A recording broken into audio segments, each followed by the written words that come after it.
States. Every time we talk about hope, unity, we talk about unity in Nigeria. But one of the things we don't talk about is faith in Nigerians. Our motto of the nation says unity and faith, peace and progress. For me, this celebration was about faith in our young people, because these are young people across Nigerians. I've never met them physically. I did not induce them with any cash. I mentor them on social media.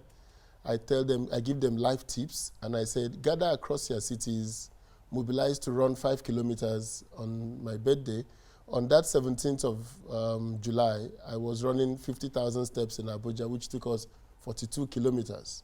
So we started at 4 a.m. in the morning, and around 7 in the 36 states, minus Sokoto, where we had some challenges with security, young people across Nigeria were out on the streets. So you have faith in Nigerians? Faith in Nigerians. Do you have faith in Nigeria? So we can't have faith in Nigeria without having faith in Nigerians. That's the point I want to make. So all those people who mouth such talk about Nigeria is unity is non-negotiable. Nigeria is indissoluble. As far as I'm concerned, they are mounting platitudes because they have no faith in Nigerians. They haven't thought about, they have no empathy for Nigerians across the country.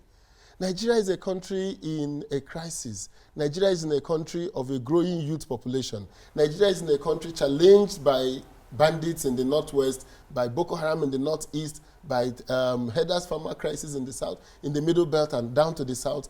And nobody is talking about those Nigerians impacted by this. These are ordinary Nigerians. That is why during the Civil War, many people that lived in the Nigerian side of the Civil War, in Lagos, in Kaduna, didn't know the extent of suffering that went on in the East. They couldn't relate to it because they kept away from it. They didn't think of the people in the other side as Nigerians. So today we are making the same mistake. We are not thinking of those impacted in the IDP camps by Borno State, by what is happening by Boko Haram. So when we don't express even what is happening faith, in the northwest, and in the north central. Nobody. We're in Abuja. We are going about our business. We are going about our parties in the south, in the southeast, but we're not realizing that the seeds of new conflicts are being sown by our inability to express faith in our fellow Nigerians, to come to our common humanity, to relate to people from our heart as Nigerians, as human beings, to think about the trauma of displacement, to think about the challenges of living in the midst of gunfire and hunger and poverty. We are not thinking about the seeds we are sowing for the Nigerians tomorrow. So they talk about Nigeria without the talk about Nigerians is, for me, very disingenuous. Many have said successive governments at all levels have not focused on Nigerians. It has not been the priority. So I would say that can be said, but you cannot say that in a blanket manner.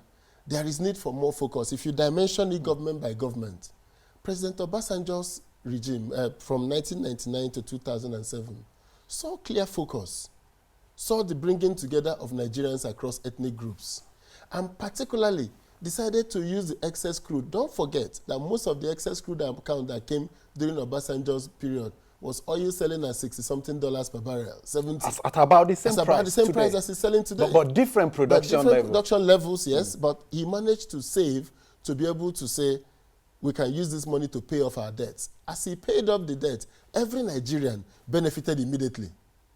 Because that debt that was removed away freed up income immediately for investment. Another issue, did the income freed up, did it uplift the living conditions of Nigerians? Okay, so the incidence of poverty using the data, and anybody can argue about the data, whether it is correct or not, but if you look at the data, if you look at the incidence of poverty, if you look at maternal mortality, if you look at conflicts and death, it has reduced drastically by 2007. By 2007, Nigeria was no more a pariah nation in the world.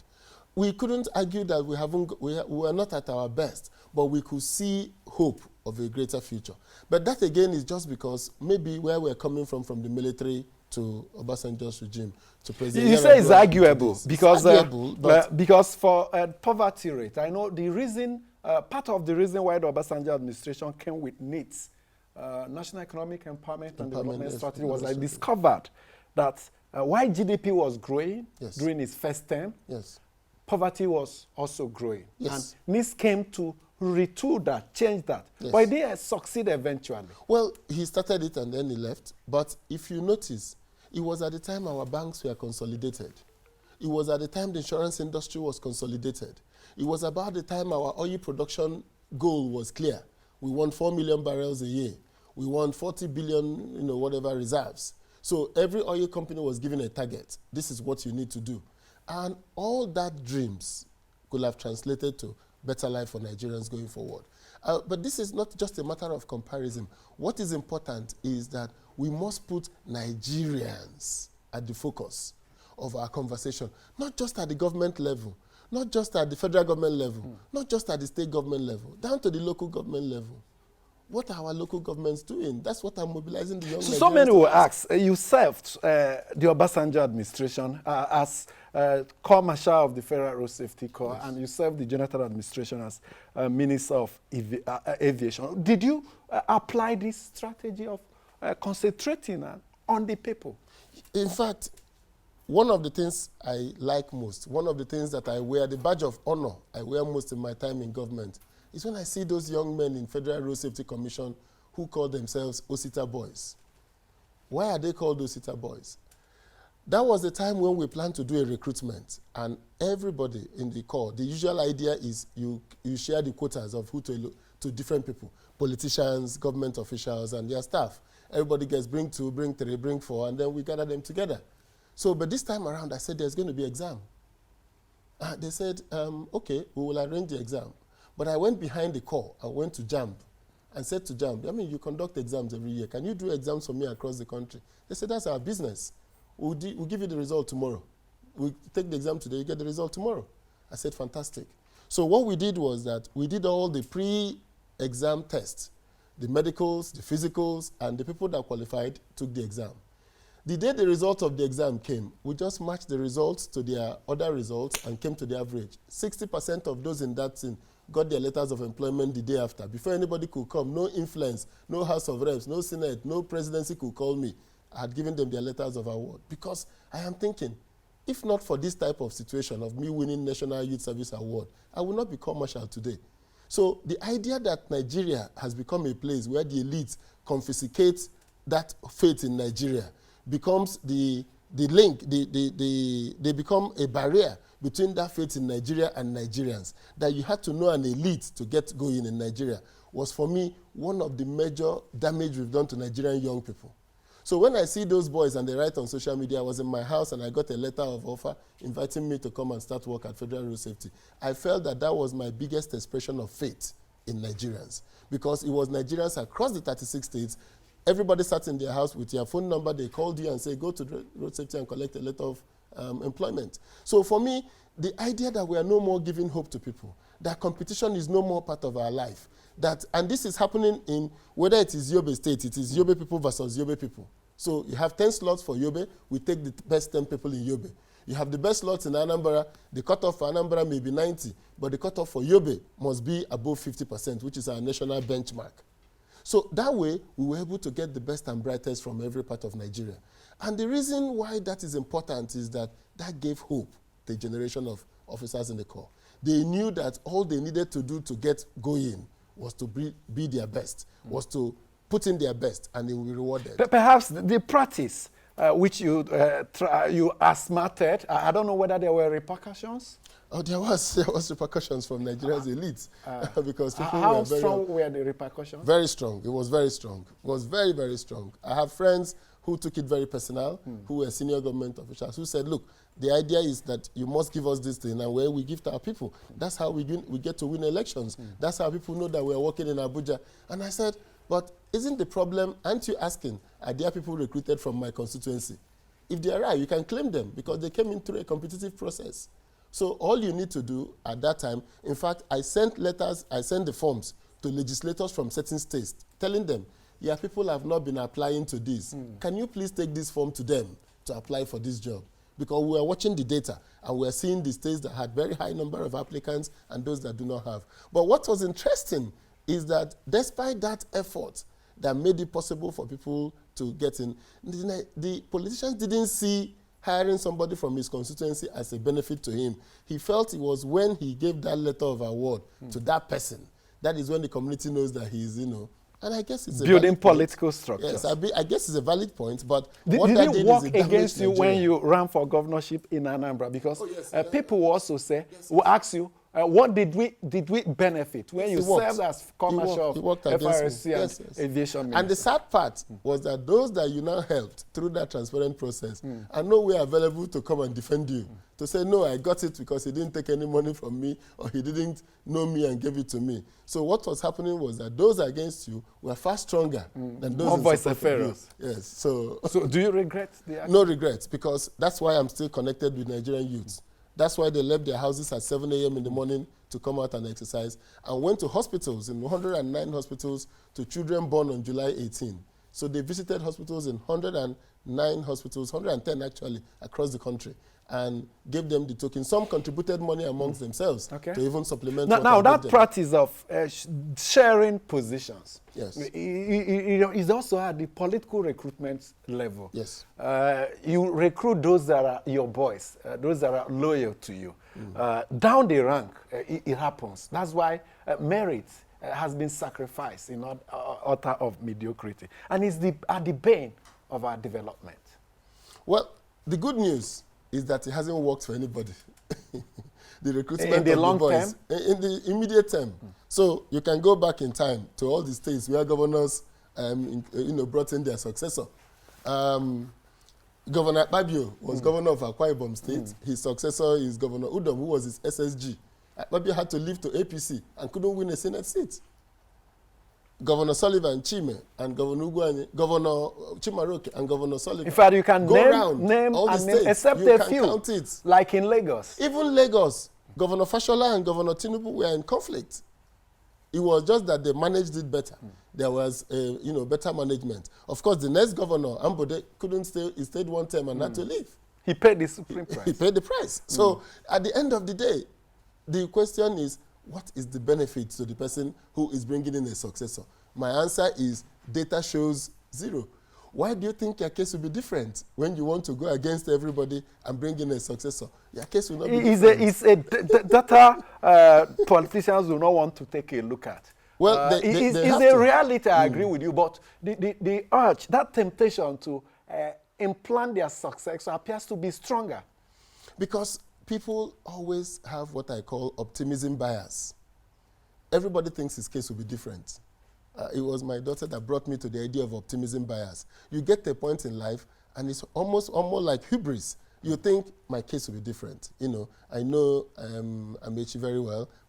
He was my school son, so if I take him there, he will do differently from others. Some rely on all kinds of forces to think they will prevail. But the truth is that no human being can control another. One of my uncles told me that power is like electricity. So you are the contractor. You build the power lines. You put the cables. And then you build the generating set. The moment you put the generating set on and the power goes through those cables, you can no more touch it. If you touch it, it will kill you. It doesn't remember who built it. So that power is like that. It is, once it passes through people, you can energize it, but once it is energized, you can't control it. That's why they say the kingmaker, the one that crowns the king with the crown, is always the first victim. And the data is there. Nigerian political recruitment process is faulty. We should allow people to compete.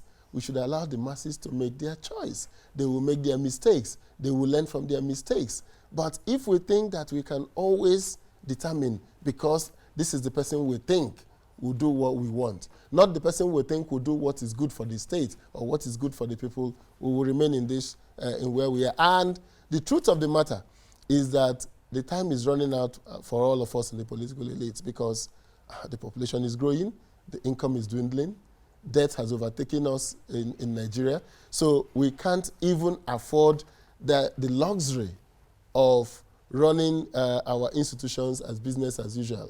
It's going to unravel in the next few months or years. We will see where we are. When they get in, another issue is What do you do with the power? How did you utilize the power? Did you use it in the interest of the nation or interest of your people, your constituency? Because I've seen some of your critics that say, yes, you served as aviation minister. Enugu Airport, you didn't do much. It was only a casino man as aviation minister that turned it around. How do you cope with this?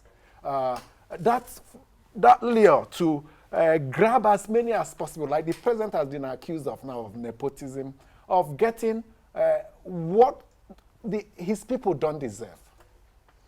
You know, that again goes back to our theme this morning, faith in Nigerians and faith in Nigeria. So President Buhari expresses faith in Nigeria, but says, you know, I'm appointing people I know. He's not expressing faith in Nigerians, the people I know. That statement is loaded whenever people say it. And it's not only him, politicians say it. It could mean pointing people I the know. people he has gone through their CVs and people because I know. he has also said there were some army chiefs, service chiefs that he appointed by just men looking at their CVs. So that's fine. I'm not even quarreling with it. I'm just saying the people I know. But on Sunday, 18 July, we were with people I didn't know who were Nigerians, who just gave me their name and IDs, and I sent money to them and said, give it on to these people. And they delivered it. Because, you see, we just have to keep expressing that faith. If anybody didn't do it, we will now know that this person is not somebody to be trusted with anything to do with money or responsibility. And that is how leadership recruitment processes start. So now I can tell you in Kebbi State, I can tell you in Nasarawa who to call if you want to send money to somebody to deliver a role, or if I'm to recommend somebody for a job, I can say, you know, this person can do it because the last time I sent him on an errand, he did it. So we must find levels of testing people. But when you gave the Enugu Airport example, it's an example that I love so much because the accusation has been quite strong that, you know, the PDPAs, the Igbo ministers didn't do anything for despite their control of the government. Control of the government. And also, you know, there was Mrs. Njeze, there was Mrs. Odua, and then myself in Ministry of Aviation.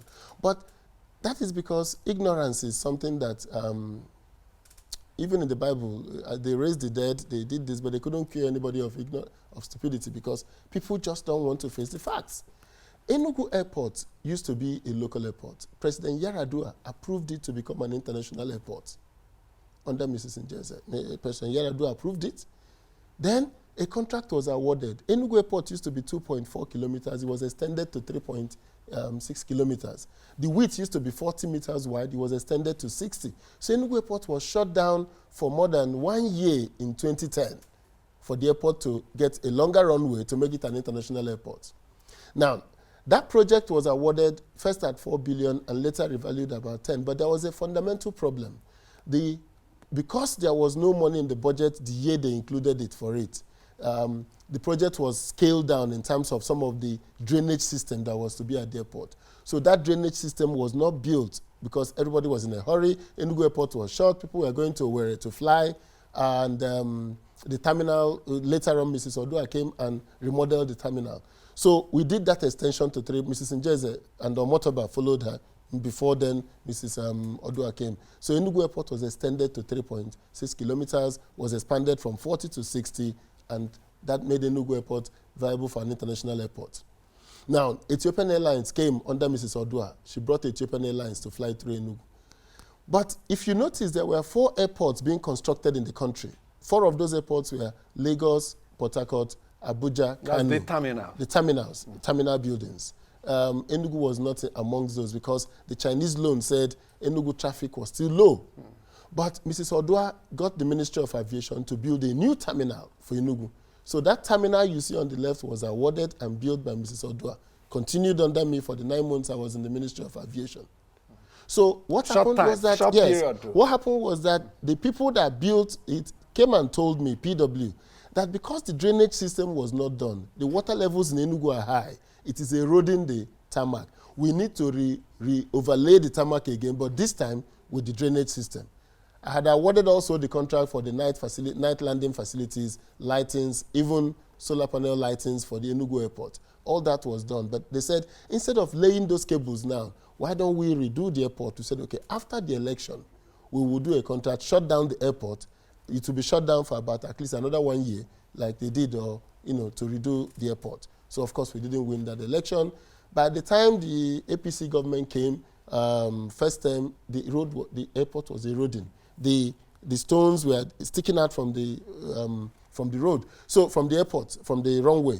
So there was need for that airport to be remodeled. So what they did was, after talking to the president about it, the Ministry of Aviation did not have it in their budget. The Ministry of Aviation did not have a plan to redo that runway. But when the Igbo leaders went 3 times to see the president, he now did an emergency approval to redo that runway. So he didn't build Enugu Airport. Enugu Airport had been built by Mrs. Odua, the terminal building. The terminal building had been remodeled by Mrs. Odua. The airport had been extended from 2.8 to 3.6 kilometers by Mrs. Njeze. The runway had been expanded 40 to 60 meters by Mrs. Njeze and had gotten an international status long before the government came. So it was just clear mischief on the part of many people, because if we had come back in 2015, of course, Enugu Airport would have been shut down and the runway redone before we could lay the cables for the night landing facilities, put the drainage system, which PW, the same contractor that did the extension, was the same contractor that did this new remodeling of the runway. So Enugu Airport was not built. The runway was relayed. Okay. Now, let's take that philosophy I told you about. The president also coming on to that accusation, and even governors. They appear to concentrate on the area, new university in the area, new teaching hospital in the area. How will it affect governance in Nigeria? The idea of my people is an expression of, again, lack of faith. But let me tell you what the problem is. The problem is the breakdown of the public service rules, the breakdown of the civil service. The military damaged the Nigerian public service. And together with the damage of the public service was also the breakdown of rules that made governors and presidents become more or less like African chiefs, so who can dispense favor. I mean, you can see what's going on in South Africa. The idea of rule of law, the idea of the concept of a leader being under authority and law is almost alien. Structures to check and balance. To balance. Almost alien to us. President Lula is in prison in Brazil. Nobody went destroying shops because he went to prison. But in South Africa, you could see what is going on. So in Nigeria, what we have today is people that have power without any checks. The state houses of assembly are now appendages to governors. So you can never see any state house of assembly doing any oversight. I don't know, I have not seen any, but I don't know if you've seen the Committee on Public Petitions and the Public Accounts Committee publishing their own... In the National Assembly? In the state houses of assembly, publishing their own report on the budget and how the expenditure was done. Don't forget, Public Accounts Committee are headed by opposition parties. So now, it is strange that even in National Assembly, we're not seeing the Public Accounts Committee coming out to say, this government is saying their own. No, the Senate the Senate came out with a report detailing how almost over 300 billion were misappropriated and from the Auditor General's report. The Senator Rogide-led committee appeared to have broken the act. Yes. Even before now, the current Senate president used to be Public Accounts Committee chairman. He was quite strong as an opposition leader in public accounts, the current Senate president. But the reality is that it goes beyond finding the infractions against the rule. It goes to the philosophy of the budget, the accountability mechanism, the review mechanism. Why are we waiting for the end of 1 year to find out what has gone wrong? Why are there no quarterly reports to say we're not on track to achieving our budgetary goals?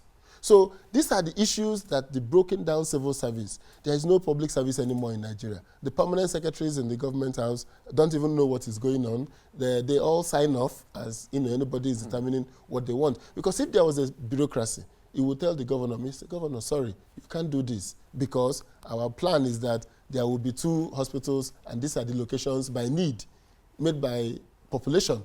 This is the process how we put in roads, is by need. This is the, But now, everything depends on what the ruler, what the government thinks about, whoever is the governor. So even if you have a manifesto and a plan, you have to align it with the public service goals. This is the goals of our nation. So we This have is to where go back we're to going. strengthening and building the institution. Yes, very much so, very much so. The failure to build our institutions is one of the major challenges confronting Nigeria.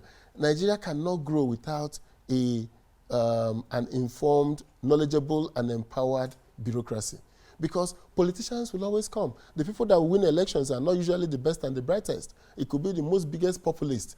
But it doesn't matter. Whoever wins the election in Germany, whether you're in the far right or in the far left, you're going to confront a bureaucracy that will say, okay, sorry, Prime Minister, you can't go this way, or you can't do this. So long as we don't have that public service, so long as we don't have a media that is willing to be pointing out to the government, to speaking truth to power, strengthening the work of the public service, saying this is the reason why this is a park and you can't convert it to private residences. You can go over Ikoyi and see how many parks were converted to private houses in Ikoyi. But these were parks when the colonial government was here. Nobody would dare it if you were the British colonial civil service. Nobody would dare convert a park to private residence. But today, that's the order of the day, because the civil servants will even tell the governor, "Oh, you want more land? Yes, we can cut from here. Yes, we can cut from there. Lead the state. And do that." So the failure of the public service is a metaphor for the failure of Nigeria. Nigeria cannot rise above the capacity of its public service. Now, your name came up severally. At the time or period, former President Jonathan made that famous concession call to Buhari. You were not just in the corridors of power, the center of power. Coming from that, and we are going into a 2023 election, what do you think will happen in terms of transition? It could be from one party to the other, or from one party to another. What do you think we should do to get it right and indeed leverage on what happened in the past going into the future? Well, I would say that the good part about being 50 is that you've lived a lot of adult life. So I was here from 99. I saw the transition from Obasanjo to Yar'Adua. I was already Corps Marshal. I saw the transition from President Yar'Adua to President Jonathan. I saw the transition from President Jonathan to President Buhari. And one of the defining issues about power in Nigeria, and one of the credits we must give in Nigeria, is credit to President Yar'Adua, who on his election day, on the day he was sworn in, said, "The election that brought me to power is flawed." And because of that, he set up a panel led by Justice Mohammed Uwais. Bishop Kuka was in that panel. And they reviewed the work of INEC and produced a plan to unbundle INEC to create a way for free and fair elections in Nigeria. That was why President Jonathan couldn't depart away from it. He was part of the government. He was the vice president. He appointed Professor Jega into the INEC. And it was instructive that he went ahead with the plan to put electronic processes in our election, brought in the card reader, and that led to his own loss. Because if he had maintained the elections the way it was done in the past, that one that Yar'Adua complained of, President Jonathan would not have lost. Now, President Buhari has gone through 4 elections. He has complained about these elections. He has gone to the Supreme Court, all the way to Supreme Court every time challenging these elections. And now today, INEC says the way we can go about making our elections free and fair is by electronic transmission of results. And his party says no. If there's any disappointment I have with President Buhari's government, it's the fact that he didn't take up the issue of electoral integrity in Nigeria. Being a victim 4 times. Many had expected the president to send an executive bill on electoral matters. In fact, I had expected him to even be strong on the issue of the judiciary. If he thought that the judiciary had denied him victory multiple times, I thought that he would have been more interested in strengthening those institutions that made it possible for him to be denied office. But what we get at the end of the day is business as usual. It's so disappointing. It makes people wonder Who can we trust? Because at his age, at his posture, the way we all saw him, even the day we were discussing with President Jonathan about handing over to Buhari, making that call, I was in that room when he decided he made that call, and I happily announced it to the world that President Jonathan had called him. I was expressing a hope, a faith, that we will get a president, even if the economy was not his forte. Even if he was going to have some issues with knowing people across the country, reaching out to the people, but that he was going to restore law and order. He was going to stay with integrity of systems and processes. He was going to make sure that which denied him what he thought he won. And there were those insisting that call should not be made. It was a battle of perhaps the doves and the hawks. Of course, it was a battle. And whether anybody likes it or not, if President Jonathan did not make that call, if he didn't concede to that election, I can assure you there will have been trouble, there may have been crisis. If he had insisted, nobody will have benefited. So it was the greatest act of statesmanship on his part. And I want to say that from the moment I saw him the night before, he told me clearly, we had lost the election and I will accept the results. It was people that came in during the day to start saying, why are you behaving like this? We shouldn't agree. There was rigging here, there was rigging there. Okay, but the point was that he himself had accepted. Whatever happens, I was the president, I take responsibility. I've lost, I've lost. So I am expecting that President Buhari should call the members of the APC National Assembly and say, you cannot embarrass me. You cannot disappoint me. You cannot do this, even if he wasn't the one that told them to do this. In the face of Nigeria's opposition to this, I'm expecting for him to bring out that moral authority. And he has that a leadership. window in withholding assent. Yes, he has a window to withhold assent. I'm expecting him to go to the inner recesses of his debt.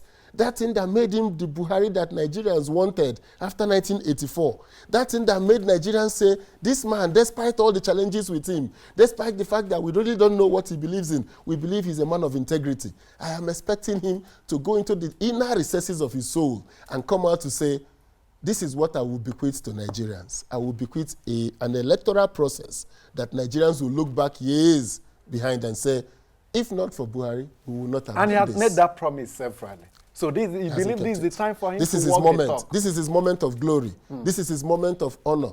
The economy has failed under his watch. The security situation has almost gotten out of hand under his watch.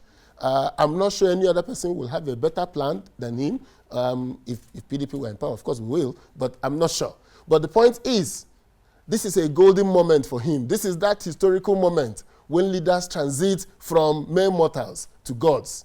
When people look at it, it's that moment when Winston Churchill told the British people, we will fight to defend this island. We will not retreat, we will not surrender. It is that moment when Abraham Lincoln told the Americans, 70 our forefathers had sat to test whether this government for the people, by the people, and for the people will stand the test of time. That is that moment for President Buhari, for him to step forward and say, I want a Nigeria that is guided not just by the rules of law, but by the systems and processes that promote transparency. Okay, you turned 50 recently. Within that period, you've been Commissioner of Federal Road Safety, Minister, many things. You've worked in the private sector. Now there's not too young to run law. Yes. And I tie it back to, I recall the strong opposition to your appointment as Commissioner of the Federal Road Safety. How did you manage to see it through? What would you say to opening up the governance process more to young people? Part of the reason why I spend my time with young people is that I remember I was 35 when President Obasanjo said, appointed me co-marshal.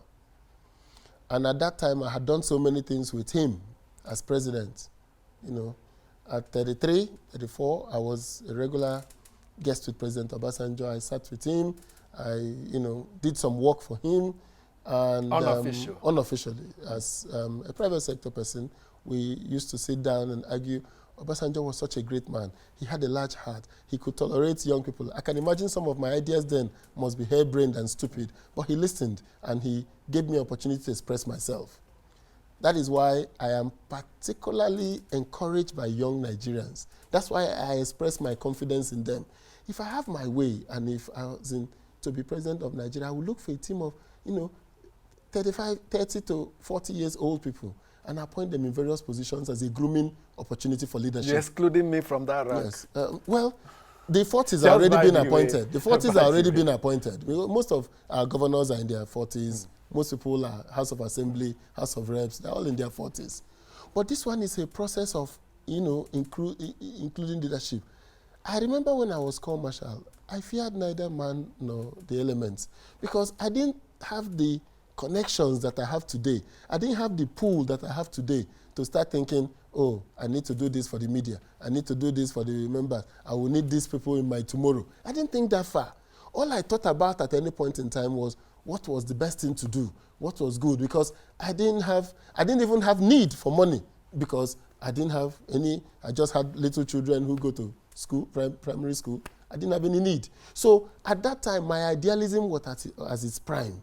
And we need those kind of idealism, those kind of strength for people to try new things. That desire. To make a change. I mean, if I were to come today to office and I was thinking, let me change the number plates of the whole country and capture the data all over again, I would have imagined all the obstacles that will come. But I didn't see the obstacles. All I saw was the end result. It was huge. So this is what happens when you are scared.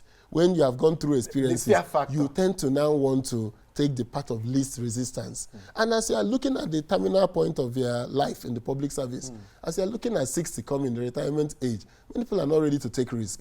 But the risk I took at 35, at 40, I have 20 years to correct it. Even if I've made a mistake, I will have opportunities to correct it. But now, at 55, you're a permanent secretary, all you're thinking about is your retirement benefits. Let's transit peacefully. Let's transit peacefully out of this. And you go in peace. So, and I think that type of bureaucracy will not augur well for Nigeria. We need to behave like the private sector, where you see them, 40-something years old is the bank CEO. He will spend 10 years as the bank CEO.